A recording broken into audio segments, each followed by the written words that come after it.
வணக்கம் நண்பர்களே. இன்றைய பொழுது இனிமையாக அமையட்டும். நான் உங்கள் முத்துலக்ஷ்மி. இந்த வீடியோவை ஸ்பான்சர் பண்ணுறது ஜென் ரிவ்யூ. சரி வாங்க நம்ம ஸ்டோரிக்குள்ளே போவோம். அறிவு உயிரை காப்பாற்றும். வீரமாபுரி என்ற நாட்டை வீரகேசரி என்ற மன்னன் ஆண்டு வந்தான். அவன் நீதியும் நேர்மையும் தவறாமல் ஆட்சி செய்து வந்ததால் அவன் நாட்டு மக்கள் பயமும் கவலையும் இன்றி மகிழ்ச்சியாக வாழ்ந்து வந்தார்கள். அரசன் தன் நாட்டு மக்களின் செயல்களை கண்காணிக்க மாறுவேடம் அணிந்து செல்வது வழக்கம். அவ்வாறு அவன் மாறுவேடம் அணிந்து செல்லும்போது வழியில் உழவன் ஒருவன் வயலில் உழுது கொண்டிருப்பதை பார்த்தான். அவனை கண்ட மாறுவேடத்தில் இருந்த அரசன் எல்லாம் வல்ல வலிமையையும் நீண்ட ஆயுளையும் வழங்குவானாக என்று வாழ்த்தினான்.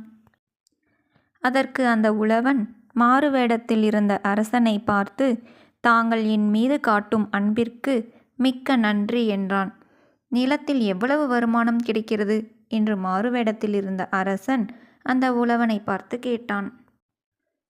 மாதத்திற்கு 100 வெள்ளிக்காசுகள் கிடைக்கின்றன என்று பதிலளித்தான். அவ்வளவு தொகையை என்ன செய்கிறாய் என்று அரசன் கேட்டான்.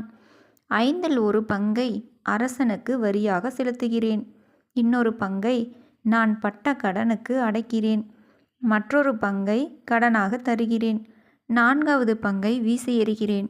இறுதி பங்கை எனக்காக செலவு செய்கிறேன் என்று புதிராக பேசினான். இதை கேட்ட மாறுவேடத்தில் இருந்த அரசனுக்கு ஒன்றுமே புரியவில்லை. தன் மாறுவேடத்தை கலைத்தான். இதுவரை தன்னிடம் பேசியவர் அரசர்தான் என்பதை அறிந்த உழவன் அவரை பணிவுடன் வணங்கினான். நீ கூறியதில் வரியாக தருவதும் உனக்காக செலவு செய்வதுதான் எனக்கு புரிந்தது. மற்றவற்றின் அர்த்தம் என்ன என்று கேட்டான் அரசன். அதற்கு உழவன், அரசே, என் வருமானத்தில் ஒரு பங்கை என் தாய் தந்தையருக்கு செலவு செய்கிறேன். என்னை வளர்த்து ஆளாக்கிய அவர்களுக்கு செலவு செய்வதை கடனுக்கு அடைக்கிறேன் என்றேன்.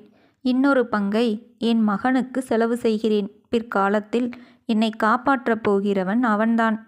அதை கடனாக தருகிறேன் என்றேன். 4வது பங்கை என் மகளுக்கு செலவு செய்கிறேன்.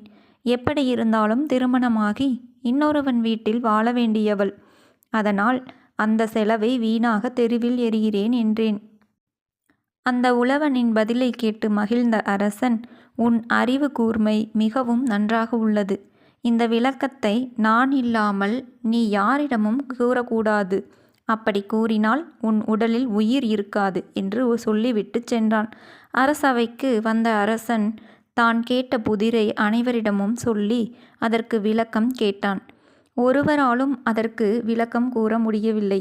இந்த புதிருக்கு யார் விளக்கம் கூறினாலும் அவருக்கு 1000 பொற்காசுகள் பரிசாக வழங்கப்படும் என்று அறிவித்தான் அரசன். அரசருக்கு இந்த புதிரை கூறியவர் யார் என்பதை அறிந்து கொண்டான் அமைச்சர்களுள் ஒருவன். அந்த அமைச்சர் நேராக இந்த உழவனிடம் சென்றான். அரசு நாணய சாலையில் புத்தம் புதிதாக அச்சடித்த இந்த 500 பொற்காசுகளை பெற்றுக்கொண்டு அரசரிடம் சொன்ன புதிருக்கான விளக்கத்தை என்னிடம் கூறு என்றான் அரசன். கண்ணை பறிக்கும் ஒளியுடன் கூடிய பொற்காசுகளை கண்ட உழவன் அரசரை எப்படியும் சமாளித்து கொள்ளலாம் என்று எண்ணி அந்த புதிருக்கு விளக்கத்தை கூறி பொற்காசுகளை பெற்றுக்கொண்டான். அரண்மனை திரும்பிய அமைச்சர் நேரடியாக அரசிடம் சென்று புதிருக்கான விளக்கத்தை கூறினான்.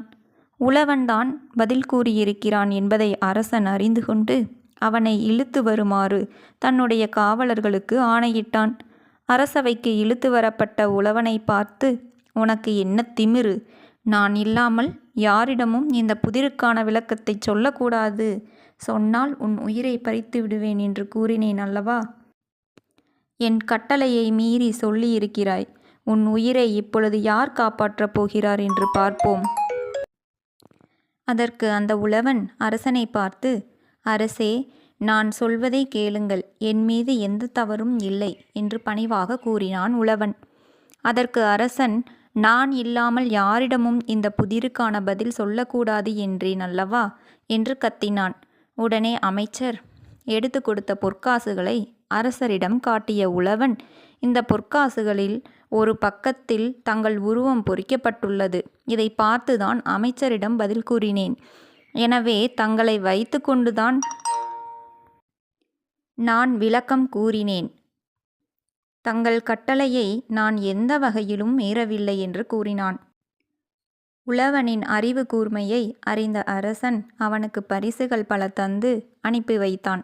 உழவனின் உயிரை தக்க சமயத்தில் காப்பாற்றியது அவருடைய அறிவு கூர்மையே ஆகும். அறிவு உயிரை காப்பாற்றும். நன்றி.